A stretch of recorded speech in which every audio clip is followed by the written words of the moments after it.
Tonight, I want you to imagine something with such intensity that your body reacts before your mind can argue. Picture a dark theater, no music, no credits, just a single beam of light cutting through dust, revealing a stage with one chair at the center, and on that chair sits you, alone, still, watching your life as if it were a film that has been playing on repeat for years. Scene after scene, the same conversations, the same fears wearing different masks, the same hopes that almost arrive and then vanish. And right as you think, this is just how it is, the screen flickers, the film pauses, the light changes, and a voice, calm, unshakable, whispers from behind the curtains. You've been speaking your world into existence, but you've been speaking from the wrong name. Not the name your parents gave you, not the role you've been forced to play. The name beneath all names, the one that doesn't describe you, it commands through you. There is a secret hidden in plain sight, so close you've used it thousands of times without noticing its weight. And when you truly understand what it is, you will never be able to speak the same way again. The promise I'm making to you now is not small. By the final moments of this journey, you will recognize why certain realities cling to you like shadows, and how to step into a state so sovereign that circumstances begin to rearrange without you wrestling them. Because the world you're living in is not simply what happened to you. It is what you agreed to be, quietly, habitually, often without realizing. Most people think their words are commentary. They think their inner voice is background noise, something to endure, something to manage. But there is another possibility, one that feels almost dangerous the first time you touch it. What if your inner speech isn't describing your life, but drafting it? What if the sentences you repeat in the privacy of your mind are not reflections, but instructions? You may not feel powerful, and I'm not asking you to pretend. I'm asking you to consider something more precise. Power is not a feeling you chase. Power is the seat you speak from. There are two ways a person speaks to life. One way sounds like sighing at a locked door. The other way sounds like turning the key because you've always owned the house. One way says, maybe someday. The other says, now. And it begins, always, at the root of identity. Not the identity you display, the identity you dwell in. You can tell where someone truly lives, not by what they post, not by what they promise, not even by what they want, but by what they automatically whisper to themselves when no one is listening. When things go wrong, what do you say inwardly? When bills arrive, when your body aches, when someone ignores you, when your dream feels far away, what is your inner conversation? Because your inner conversation is the place where tomorrow is rehearsed. And here is what will sting a little, because it's true. Many people don't suffer because life is cruel. They suffer because their own inner speech has been unconsciously faithful to a state of limitation. They don't realize they are loyal to the very identity they say they want to escape. Not out of malice, out of habit. Habit is a hypnotist. It rocks you into repeating phrases like prayers, except the prayer is not to a distant heaven. It's to the version of you that has been ruling your life in silence. You might say outwardly, I'm going to change, but inwardly you murmur, I never really change. You might say, I want love, but inwardly you say, people always leave. You might say, I'm building something, but inwardly you say, I'm behind. And life, obedient, mechanical, honest, echoes your inner verdict. Not because it hates you, because it reflects you. Now listen closely, because what I'm about to say is the hinge on which this entire teaching turns. The most important words you speak are not the ones you say in public. They are the ones you say in the privacy of your own awareness, because that is where you decide who you are. You don't experience what you want for long. You experience what you are. And the simplest way you reveal what you are is through the name you place before your life. That name is not man or woman, not successful or broken, not lucky or cursed. It is the quiet, constant introduction of the self. I am. Two words that most people throw around like casual description, yet they are the doorway to creative authority. Because whatever you attach to those words is not merely a label, it is a state you enter, a throne you sit on, a frequency you tune to. And the world, like a mirror made of time, begins to reflect that frequency back as circumstances. So when someone says, I am always struggling, they don't realize they've just issued a command that keeps the gates of struggle open. When someone says, I am never chosen, they don't realize they've given life a script where they are always the one watching others be loved. When someone says, I am stuck, they don't realize they are building a room and then calling it fate. But hear me, this is not a message of blame. This is a message of liberation. Because if your world has been shaped by what you've been declaring, then your world can be reshaped by what you choose to declare now. And you don't have to wait for permission from circumstances. Circumstances are late. They are echoes. They are yesterday's inner speech arriving today. That means the facts you see right now are not judges of your future. They're receipts from your past assumptions.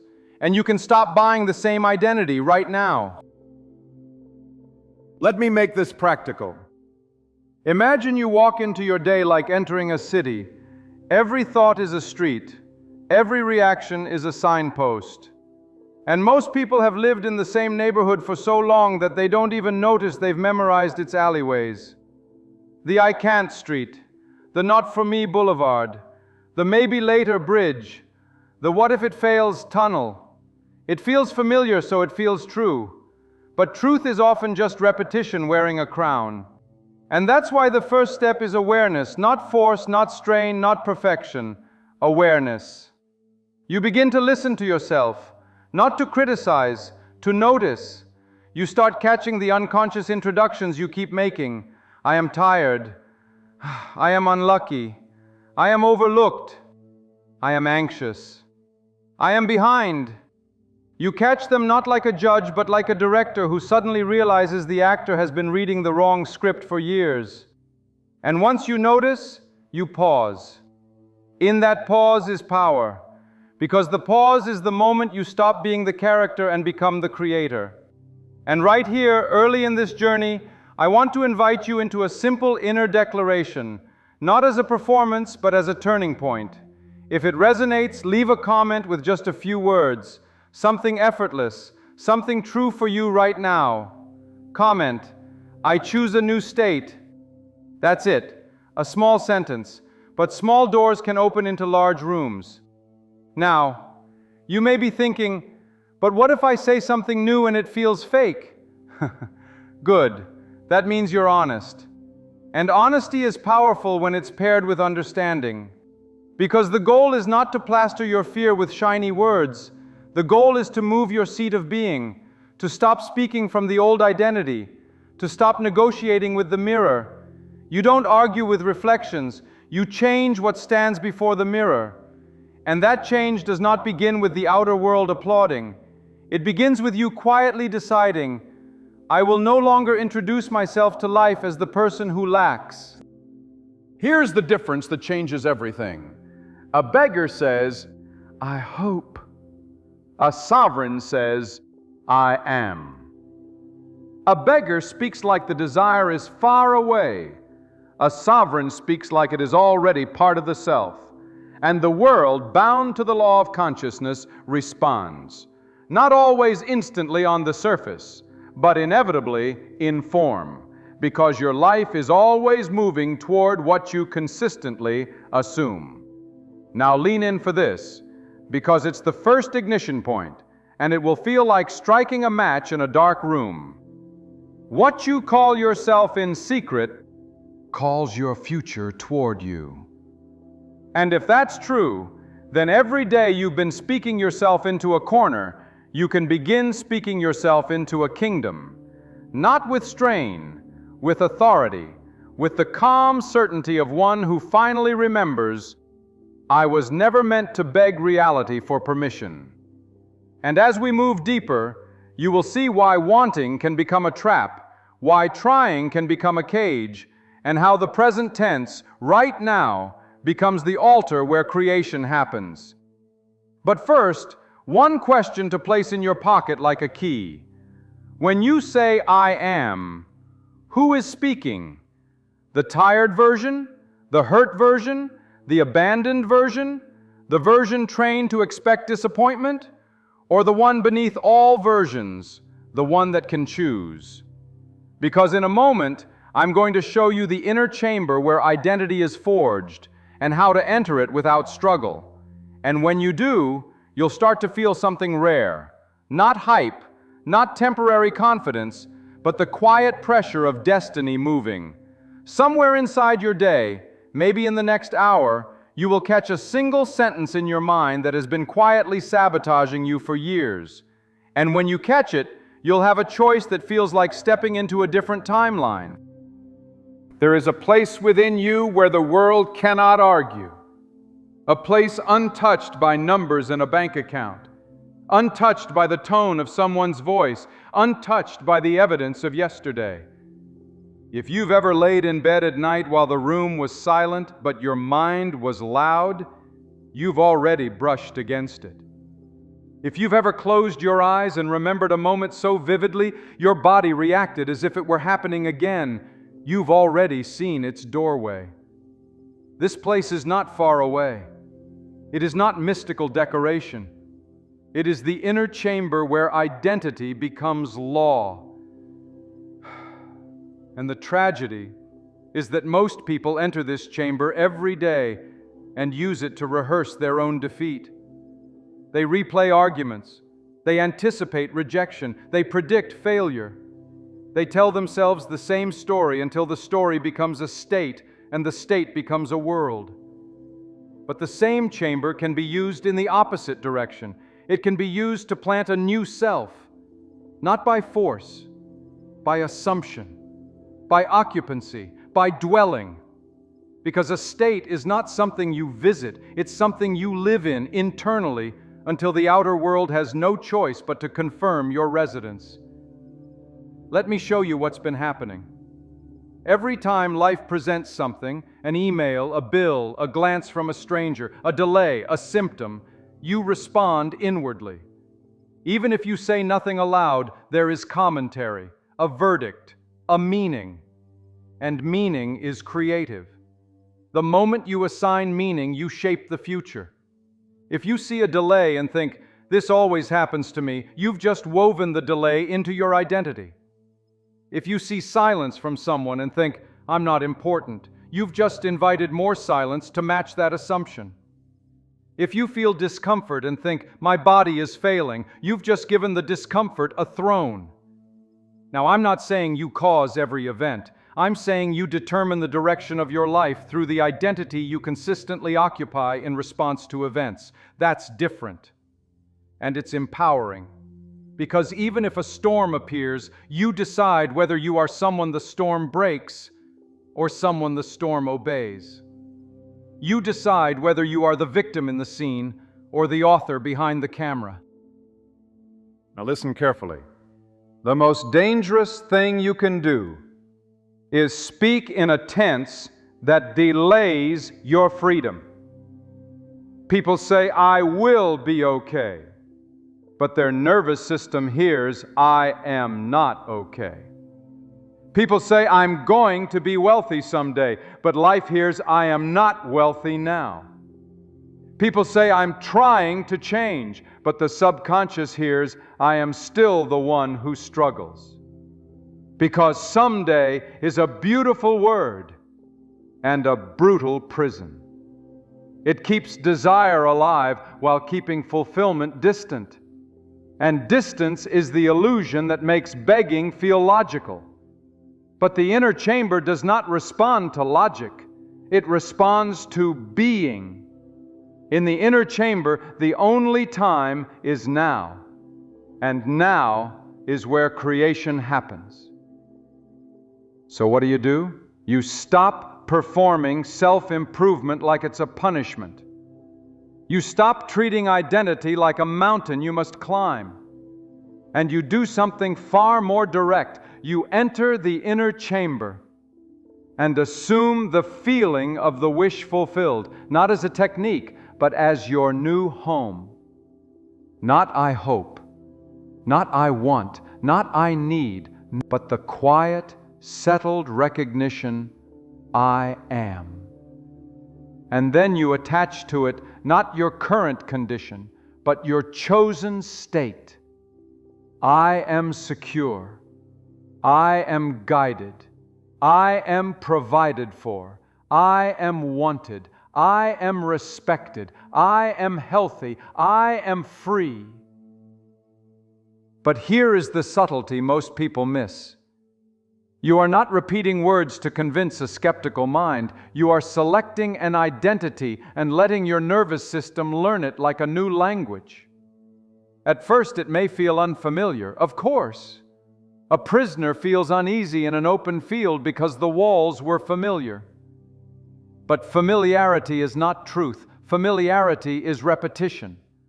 And the first time you step into a new state, the old state will shout like a dethroned king. It will present evidence. It will remind you of memories. It will say, "Who do you think you are?" And your answer is not a debate. Your answer is occupancy. You return to the inner chamber and you remain. You don't ask permission from the old world to be new. You decide, and the world catches up. Now, let's deepen this with something practical that will change your day immediately. From this moment forward, treat your inner speech like a sacred instrument. Not because you must be perfect, because you must be aware. When you catch yourself about to say, "I am," and you notice the old identity creeping in, pause. Interrupt the sentence. Do not complete it. That's crucial, because completion is consent. Instead, pivot, not with panic, but with calm authority. If the old voice says, "I am broke," you stop and shift. "I am provided for. I am resourceful. I am supported." If the old voice says, "I am alone," you shift. "I am loved. I am connected. I am chosen." If the old voice says, "I am stuck," you shift. "I am guided. I am moving. I am in motion." You are not denying the current scene. You are refusing to crown it as identity. Because scenes change. States create scenes, and identity selects states. This is the chain. Now, let me speak to the part of you that's tired, the part that says, "I've tried things before," the part that wants proof before belief. I understand that part. But here is the truth it needs to hear. Proof is delayed. If you demand proof before you change state, you will remain loyal to the old state forever, because the old state is what keeps producing the same proof. It's circular, and the way out is a leap, not into fantasy, but into the present tense assumption of your chosen identity. This is why masters of this law don't speak like beggars, not because they're arrogant, but because they've learned that the inner chamber is the throne room, and you don't whisper pleas from a throne, you issue decrees. Now there's something else, something tender and human. If you know someone you love, someone who has been drowning quietly, someone whose inner speech has become harsh, someone who keeps calling themselves names they never deserved, let this be a gentle nudge. Share this message with them. Not as advice, not as a lecture, as an act of care, as a quiet, "I thought of you." Because sometimes love is simply placing a lamp in someone's hands. And now, as we keep going, I want to offer you a path for practice that doesn't require you to wait for a perfect day. In the description or pinned comment, there's a 21-day challenge designed to help you build your dream life by training your inner speech and identity day by day, gently, steadily, until it becomes natural. If your heart feels that small pull, follow it. and then return here with the same stillness, because this is not a detour, it's reinforcement. Now, let's go further. Because words are powerful, yes, but words are only one layer. Underneath words is self-concept, and underneath self-concept is the silent decision of who you are allowed to be.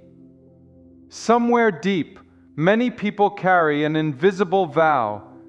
I am not the type of person who gets that. It's safer to expect less. If I hope, I'll be disappointed.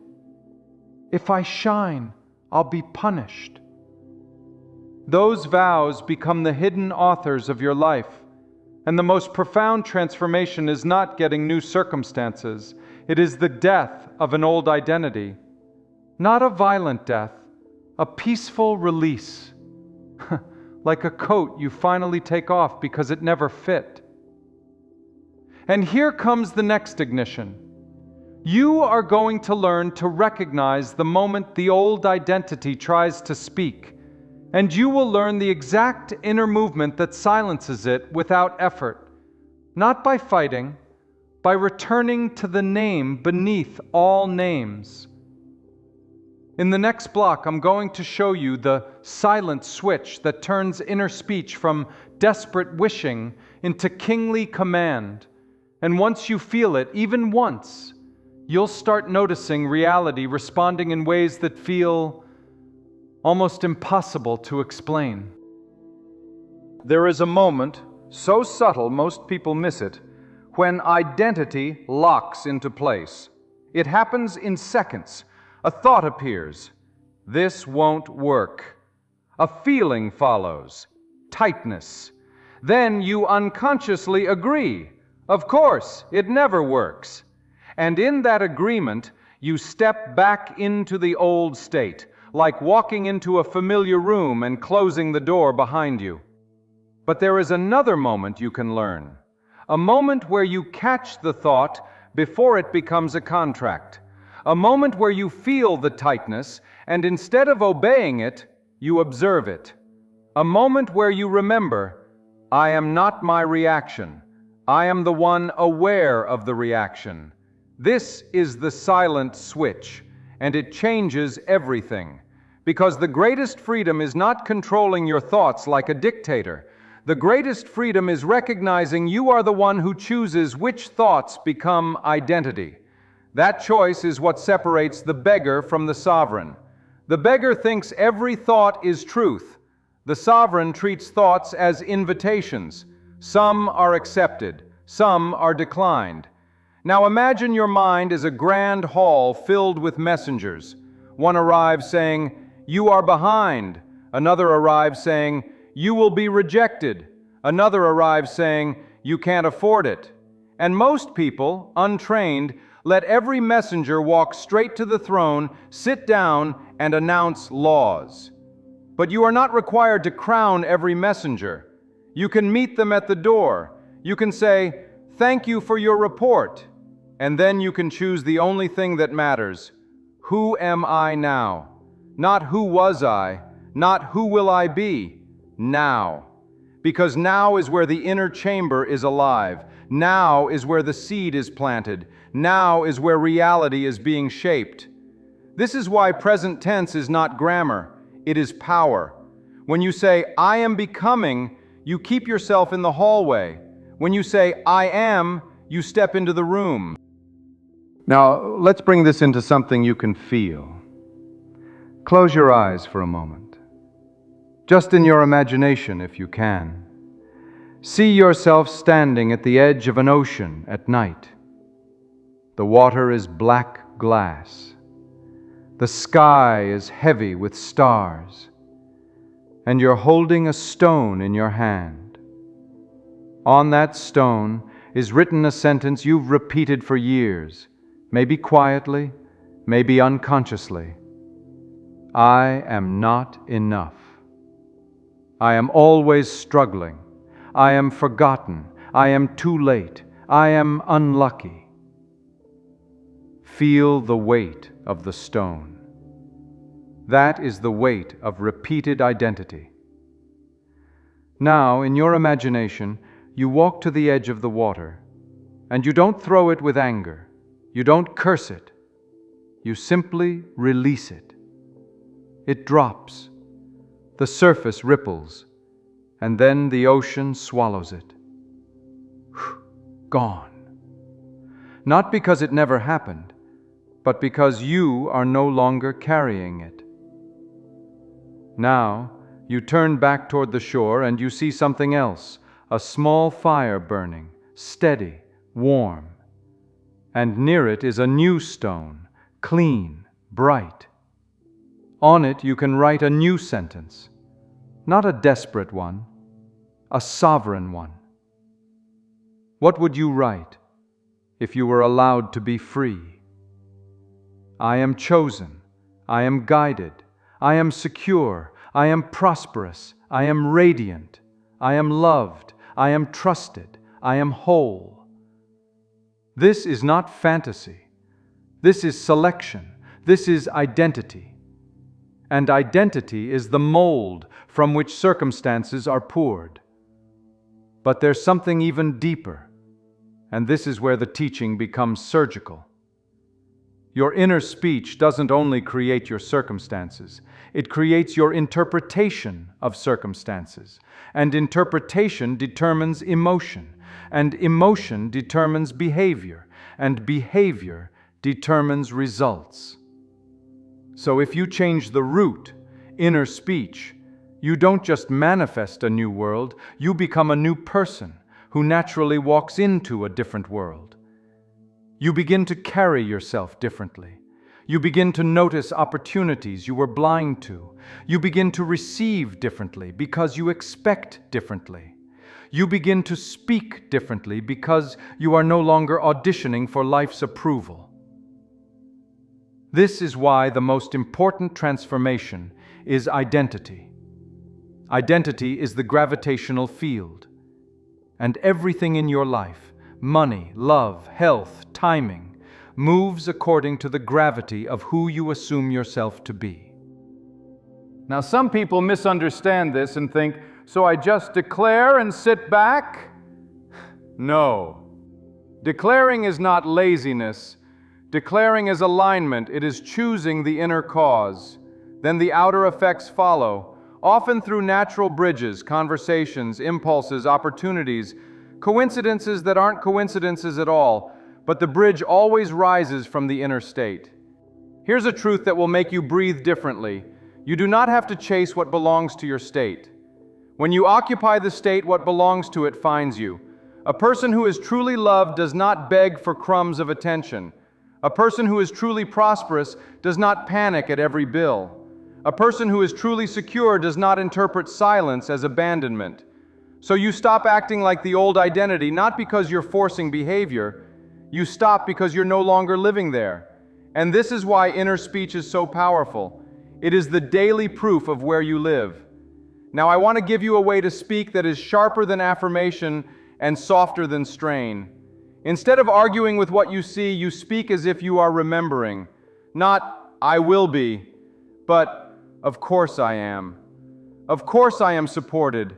Of course I am valued. Of course I am thriving. Of course I am wanted. Of course I am provided for. That phrase, of course, has a strange magic. It implies naturalness. It implies inevitability. It implies this is not a wish. It's your normal. And normal is what the subconscious accepts most easily. Now, let's confront the last major obstacle. Fear. Fear is not your enemy.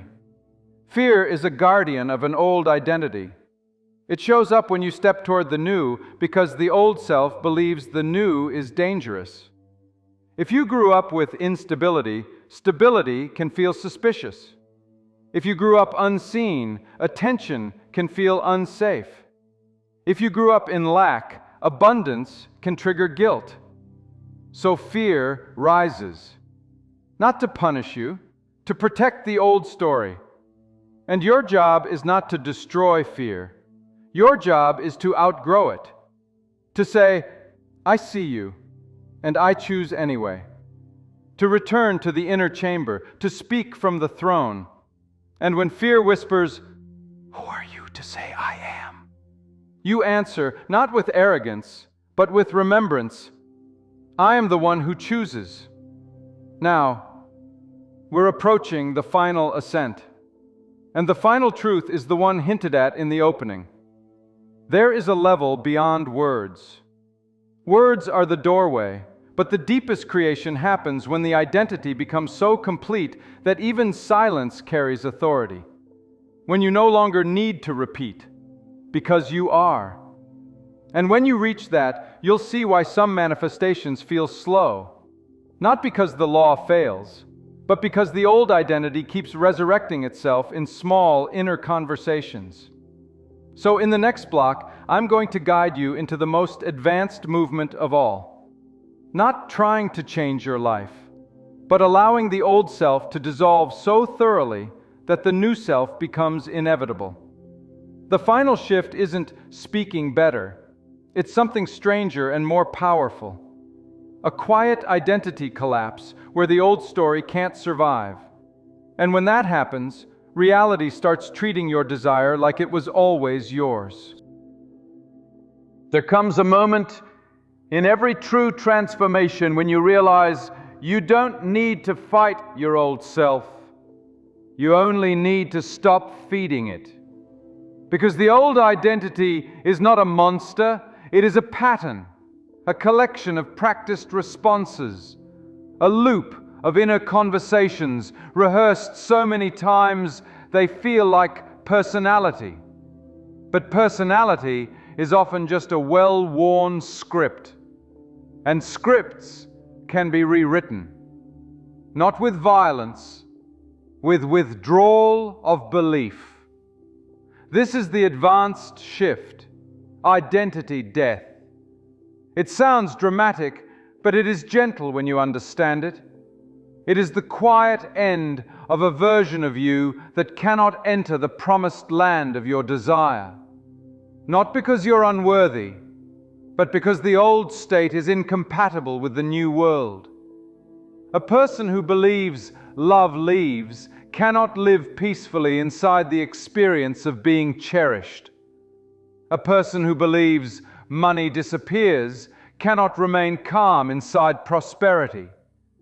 A person who believes I'm always behind cannot relax into divine timing. So the old identity must fade, not by being attacked, but by being outlived. And you outlive it by consistently choosing the new state until the old one feels like a dream you woke from. Now here is how the old identity tries to survive. It will disguise itself as realism. It will say, be practical. It will say, don't get your hopes up. It will say, this is just facts.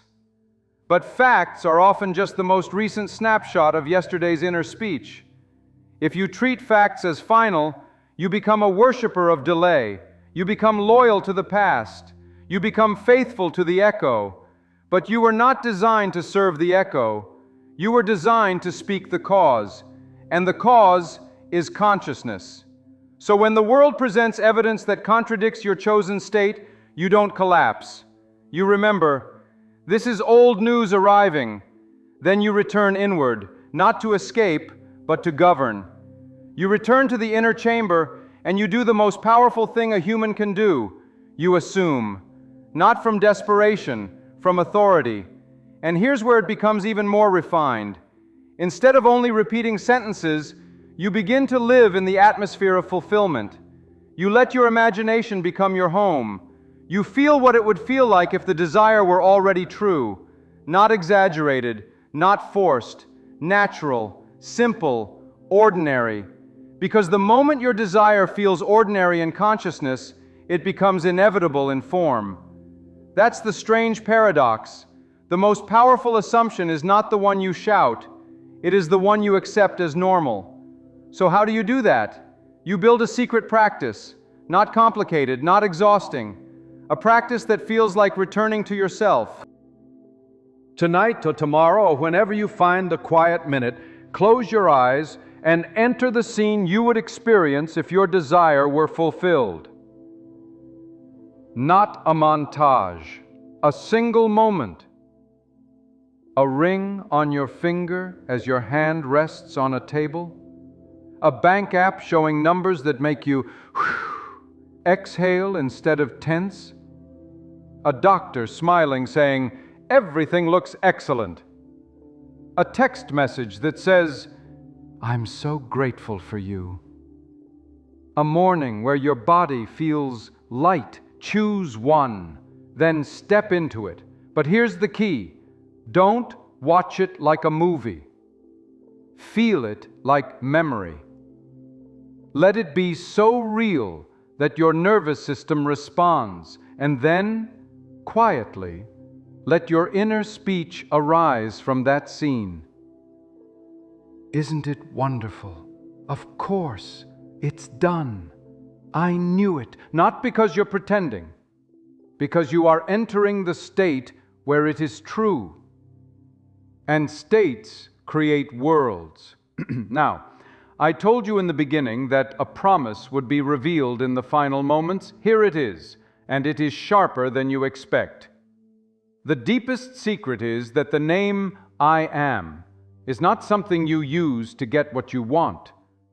It is what you return to so completely that wanting disappears. And when wanting disappears, having begins.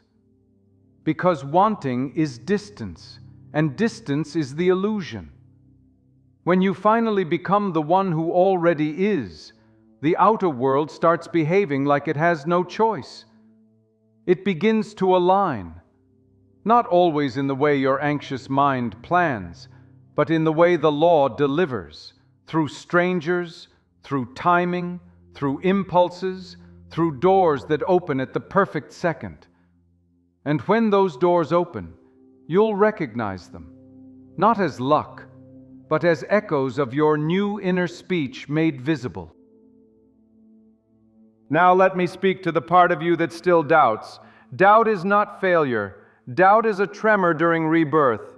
You will fall out of the state sometimes. You will catch yourself thinking old thoughts. You will find yourself saying, "I can't," before you even notice. And that's not the end. That's the moment you practice the most important skill, the reset. You stop, you breathe, you return. You choose again. Not because you're broken, because you're learning to live from the throne. And thrones are not maintained by perfection. They're maintained by return. So when you slip, you don't punish yourself. You don't spiral. You don't declare, "See, it doesn't work." You simply return to the name, I am. And you attach to it what you choose now. I am calm, I am steady, I am guided, I am safe, I am favored, I am whole. And you let that be enough. Now here's the final elevation. This is where the message becomes a living frequency. At some point you will stop needing to say it constantly, because you will start being it. Your eyes will look different. Your reactions will slow. Your fear will have less authority. Your decisions will become cleaner. Not because you forced confidence, because identity shifted.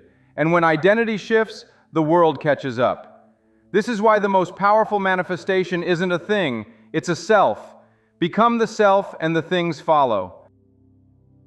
Now I want to leave you not with a conclusion, but with a doorway that remains open. The next time you're about to describe your life, pause.